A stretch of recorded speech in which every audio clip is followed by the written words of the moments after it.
That was good. That was good. Thank you. Friendship song.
When they finished, they lost their jobs, and so there's a lot of Irish families that got their start in Utah because they found roots here. So, it will not be long, long till our wedding day. She stepped in as the swans in the evening moved over. The people were saying no to ever wed. Oh, but one had a sorrow that never was said. And she smiled as she passed me with her goods and her gear. And that was a lie.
Our ancestors who worked hard and were in survival mode, who didn't even know that they were creating this moment, that they were creating all of us.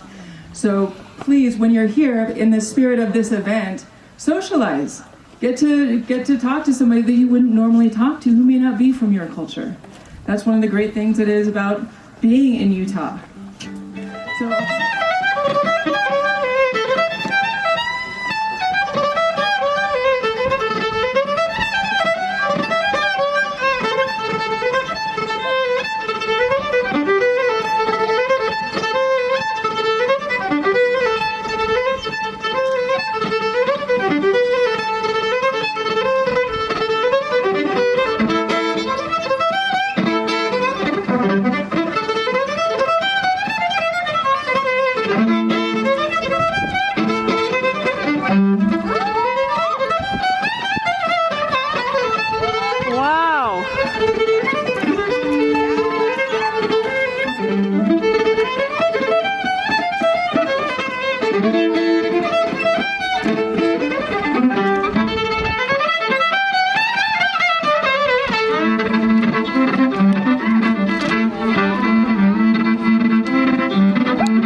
through mid-October.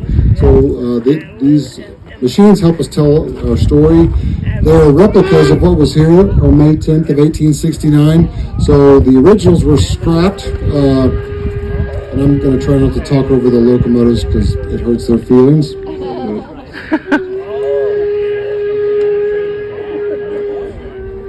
And travel writer accounts to recreate these locomotives. So some 700 working drawings later, they started to manufacture these from scratch in the mid-1970s. These are courtesy of what would be called a civic pride earmark from the Utah delegation. It was buried in some legislation back in the 70s. I don't think we do earmarks anymore. But so these were a gift to the public, really, and so they have been meticulously recreated by Chad O'Connor, and Disney had a lot to do with that. They've been here since 1979. And they both burn the authentic fuels that they did back in the 1860s. So, for example, the Jupiter coming from Sacramento, every piece of iron rail, every locomotive, every spike had to be shipped from the industrial east around the tip of South America to the west coast. That was like a 4 to 6 month journey, but they had plenty of wood in the Sierra Nevada mountains. So this locomotive is coal, so she's a coal burner, and we still burn wood and coal in both of these today. We have a lot of challenges finding the right kind of coal, just because most of it's pulverized for power plants. But we do find different mines that still have the lumpy coal, the kind you get at Christmas. Maybe I don't know. But thank you for the 5 people that laughed at that. I appreciate it.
Vacations? Couple vacations? Anybody here because their significant other made them come? Okay, well, where are y'all from? Kyle, where are you from? Washington, D.C. Okay, I heard of Washington, D.C. I was born in Washington, D.C. Montana, I hear Montana? No, did I want to? No. What else? Seattle, Washington. I was born in Seattle, Washington. What have we got over here? Yeah.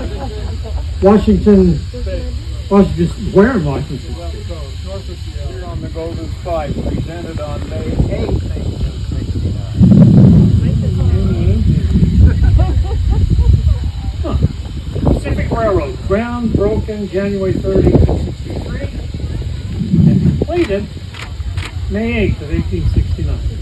Where did you get this spike? At your bookstore. Over there. But it's authentic. Yes, we do sell replica spikes. 22 karat gold plated spikes. That's Banana Bash commercial. And both dates are correct, the May 8th date and the May 10th date. How can that be, you say? It was scheduled for May 8th. May 8th was the day it was supposed to happen. It didn't happen on May 8th. May 8th was a wet, windy day. But that's not why it didn't happen. It didn't happen on May 8th because the Union Pacific had not yet arrived. 155 years later, and we're still waiting for the Union Pacific to arrive. What's up with that? And the reason it hadn't arrived is because this was stopped. When they stopped there for water, they put a big chain around the wheels of his car. Wouldn't let him go. Wouldn't let him go until they were paid. Well, he was irate. He stomped and hollered, yelled, "Send for the army!" They ignored him. He finally telegraphed back east, and they telegraphed the money, and they got paid. Now, there are many historians believe that Dr. Durant may have orchestrated the whole thing so he wouldn't have to pay them out of any of his own funds. And the fact of the matter is, none of the money came out of Durant's funds, and it would have been, should we say, consistent with his personality. So we don't know, but that it may have happened that way. Well, once they let him go, they're coming down the canyon, and because of that big rainstorm on May 8th, the supports on one of the bridges became loose. The engineer of the locomotive said, "I will not take this locomotive across that bridge. What we'll do is we'll bump the cars across. You guys can walk across. We'll telegraph ahead for the next locomotive." The reenactment twice a day throughout the summer on Saturdays. And usually we don't have enough people to fill all of the rows, so we have to railroad people out of the audience. See what I did there? Railroad. If you have to explain it, I guess it's not that big a deal. I have to railroad people out of the audience, but you have been railroaded because you played the 800 people that were here on May 10th of 1869. And you have lines that you'll have to memorize. Don't be too concerned about it. Looking at the staff that we got today, you may be the only people that have your lines memorized. But I'm going to teach them to you. I'm going to teach them to you right now. Okay, are we ready? Repeat after me. Hip, hip, hooray! Hip, hip, hooray! Hip, hip, hooray! Wow! That was pathetic. Embarrassing. Oh, if I could get you to stand up. Just stand up. Appreciate it.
Give them a cheer, they finally got here.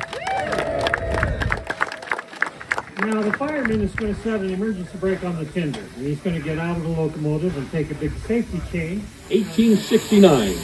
The place is Promontory Summit, Utah Territory. An unlikely spot for the culmination of an undertaking that will mark the ending of the Old West and the beginning of the New. Yet they have come, the famous and the unknown, the wealthy and the poor, the laborer and his boss, the Chinese from the west, and the Irish from the east, mingling with the local residents in a strange communion.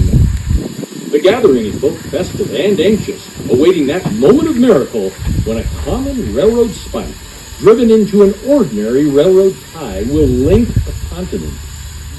A gentle breeze is blowing under an almost cloudless sky. The thermometer on the shaded side of the Central Pacific telegraph car registers 69 degrees. soft hissing of the steam locomotives which herald the beginning of a new era. Suddenly, the attention of the crowd is focused on two men, J.H. Strobridge, construction superintendent of the Central Pacific, and his counterpart in the Union Pacific, S.B. Reed, as they carry to its ceremonial position a tie made of highly polished laurel wood and slid it into place.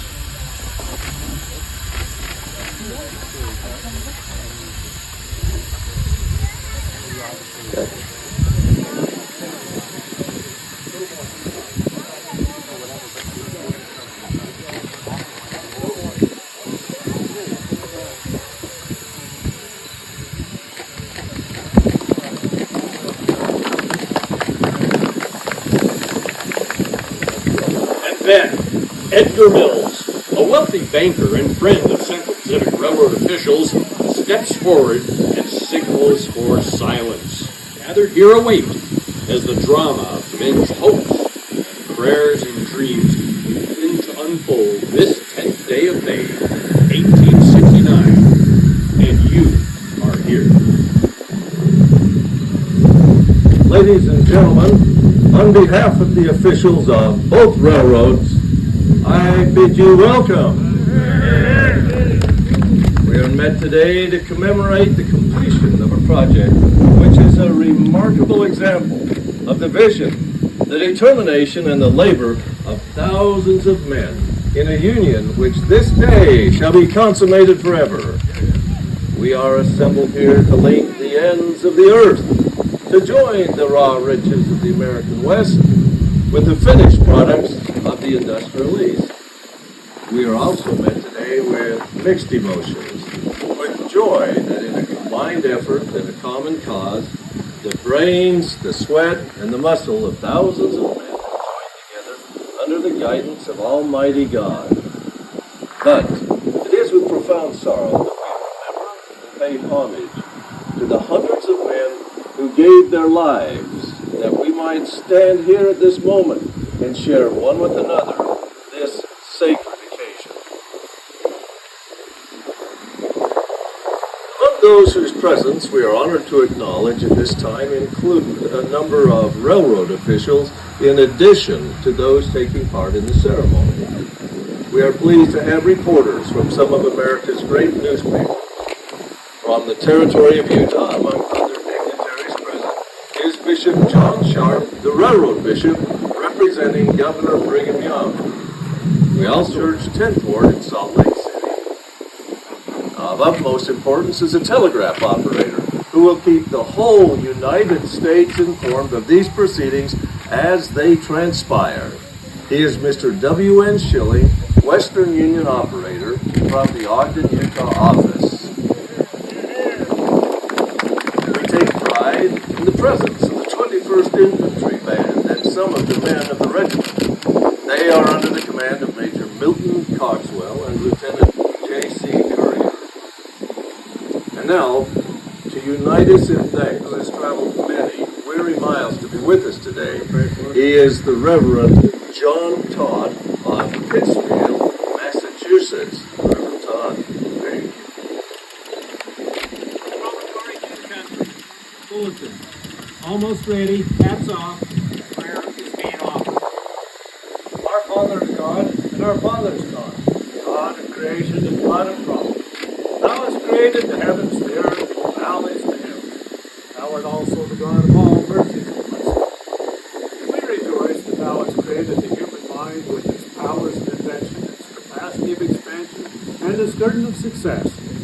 Now we have assembled here this day upon the height of this continent, on the very sacred of our country, to do homage to thy wonderful name, and that thou hast brought this mighty enterprise, combining the commerce of the east and the gold of the west, to so glorious a completion.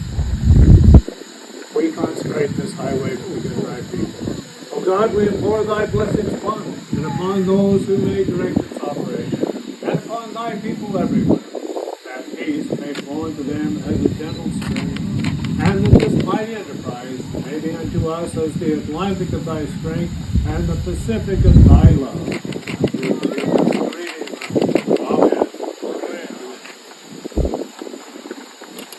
From territory to the country. Bulletin. We have got them framed. The spike is about to be presented. At this time, it is my pleasure to introduce a fellow resident of Sacramento, Dr. H.W. Hartnett, who will present to Dr. Thomas C. Durant of the Union Pacific Railroad and Governor Leland Stanford of the Central Pacific Railroad 2 railroad spikes. Dr. Durant that have already been drilled in the Laurelwood tie. But these are not ordinary spikes. Ladies and gentlemen, these are golden spikes made from pure California gold. Dr. Hart. Chairman of the Pacific Railroad, those of you who have met with us, the last spike needed to unite the Atlantic and the Pacific by a new line of trade and commerce is about to be driven to its place. To perform this act, the East and the West have come together. Never since history commits her record of human events has man been called upon to meet the completion of a work so magnificent in contemplation and so marvelous in execution. California, within whose borders and by whose citizens the Pacific Railroad was inaugurated, desires to express her appreciation of the vast importance to her and her sister states of the great enterprise which by joint action is about to be consummated. From her mines of gold she has forged the spike. From her laurelwood she has hewn a tie. And by the hands of her citizens she offers them to become part of this great highway which is about to unite her in closer fellowship with her sisters of the Atlantic. From her bosom was taken the first and the last spike. And with them accept the hopes and wishes of her people, that the success of your enterprise will not stop short of its brightest promise. This spike is a gift of Mr. Frank Marriott, publisher of the San Francisco Newsletter. Its inscription reads, "With this spike, the San Francisco Newsletter offers its homage to the great work which has joined the Atlantic and the Pacific Oceans this month, May 1869. In conclusion, I should like to draw your attention to this spike, the last spike. On three sides, the names of railroad officials, and on the fourth side, this sentence: May God continue the unity of our country as this railroad unites the two great oceans of the world.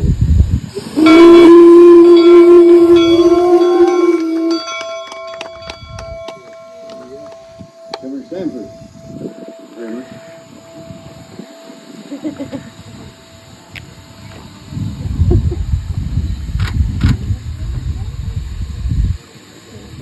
Where the hole is.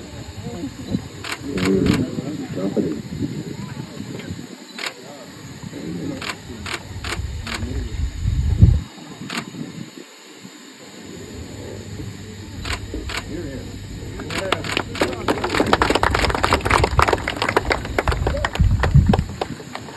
Thank you, Dr. Hartnett. And now it is my pleasure to introduce Mr. F.A. Tritle, a United States Railroad Commissioner and candidate for the great state of Nevada's governorship. He will present a spike of pure silver from the famed Comstock lode on behalf of the people of Nevada. Mr. Tritle. Thank you. From the iron of the east, the gold of the west, Nevada adds her link of silver to span the continent and win the oceans. Thank you.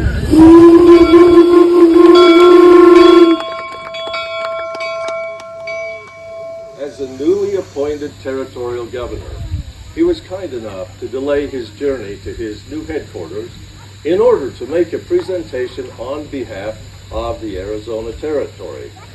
Governor Safford. Mr. Mills. Thank you. Ribbed with iron, clad with silver, and crowned with gold, Arizona presents her offering to the great enterprise that has banded the continent and directed the pathways of commerce.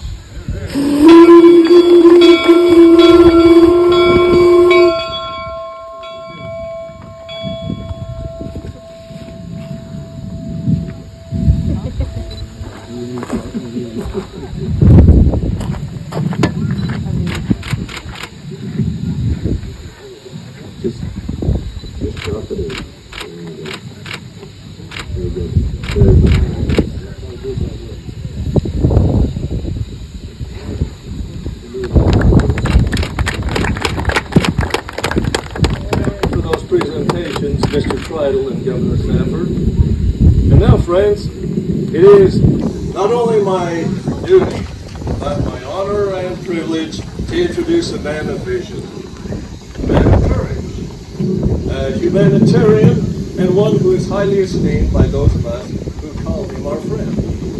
He is a Californian whose farsightedness has contributed in large measure to the success of this great enterprise. Ladies and gentlemen, the President of the Central Pacific Railroad, Governor Leland Stanford.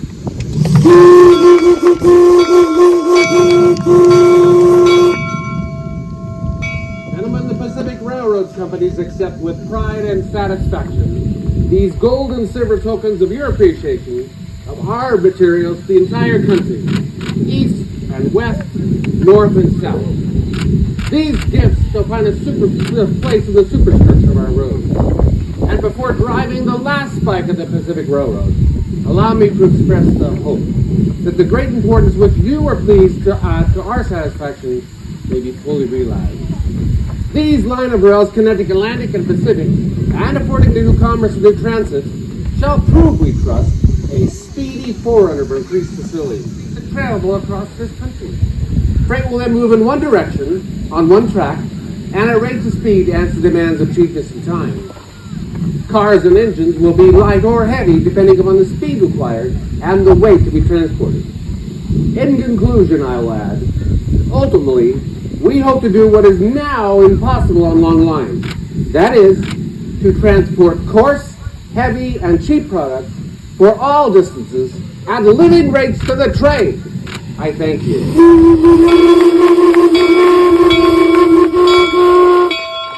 Thank you, Governor Stanford, for your astute and timely remarks.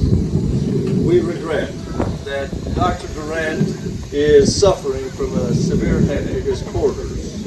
In his absence, and in the absence of the President of the Union Pacific Railroad, Mr. Oliver Ames, we have asked General Grenville Dodge, Chief Engineer of the Union Pacific Railroad, to represent his railroad with a few remarks. General Dodge. Thank you.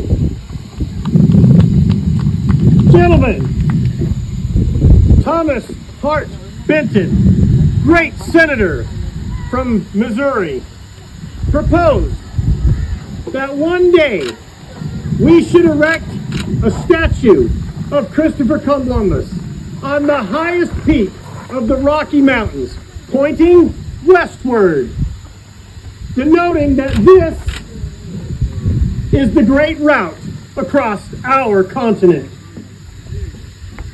You have made that prophecy today a fact. This is the way to India.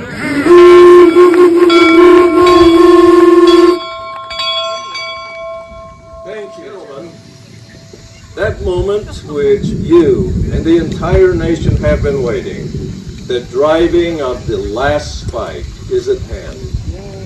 At this point, we wish to commend both railroad companies and the workers for their efficiency and hard work in bringing this monumental undertaking to its successful fruition in a record 6.5 years instead of the 12 years allotted to the venture.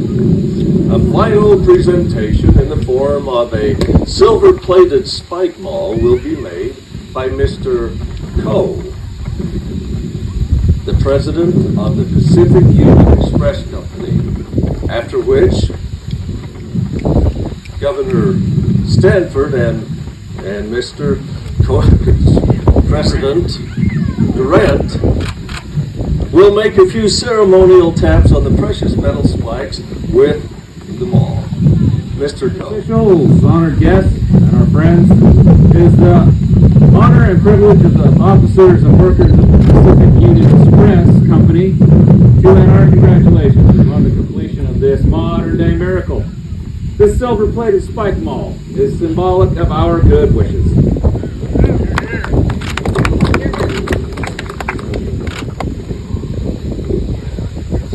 Just a tap.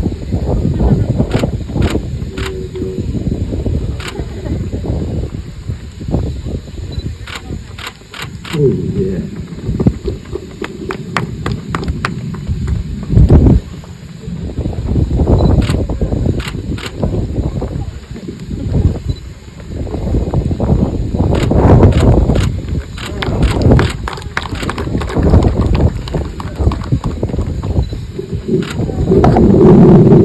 At this point, I should show and point out to you that the last spike is a regular iron railroad spike that can be driven with the maul. Both the spike and the maul have been wired to the Transcontinental Telegraph line so that people everywhere can hear the blows as the spike is driven.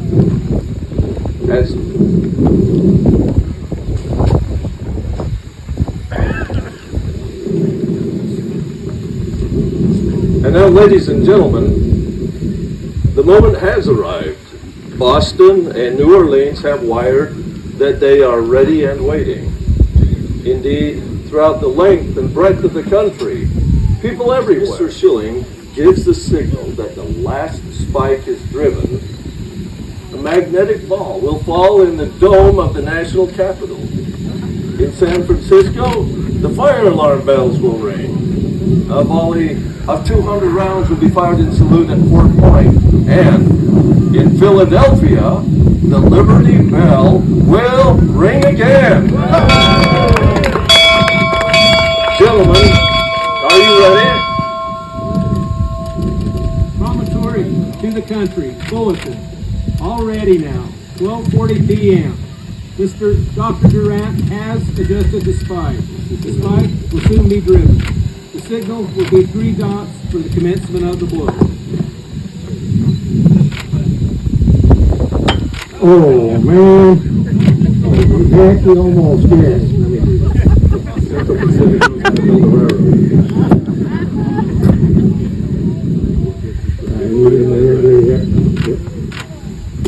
For heaven's sake, can't we get some railroad workers up there to drive that last spike?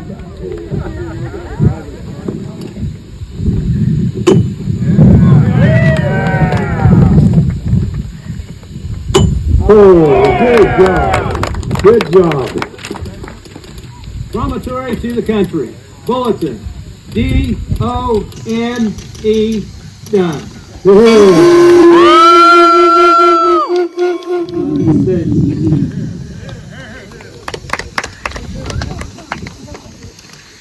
Promontory.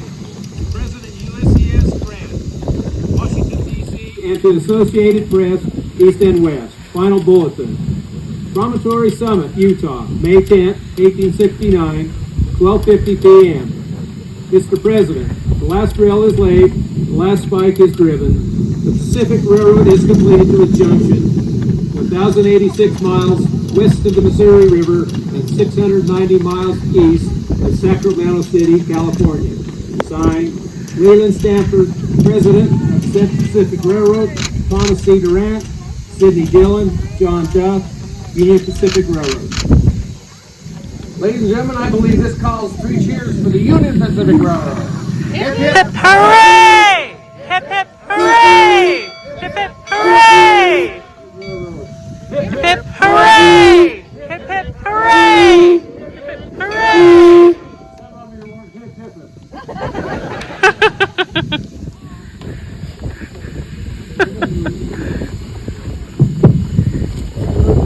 At that moment, one era ended and another began.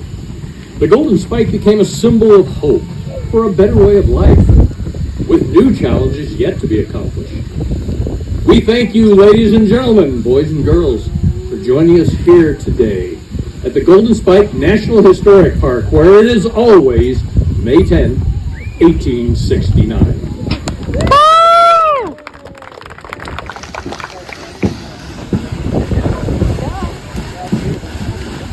I am told that the Jupiter and the 119 are going to be moved pilot to pilot in their traditional pose that you've seen in the historic Champagne photo, so we can recreate that photo here today as you've seen it from 1869.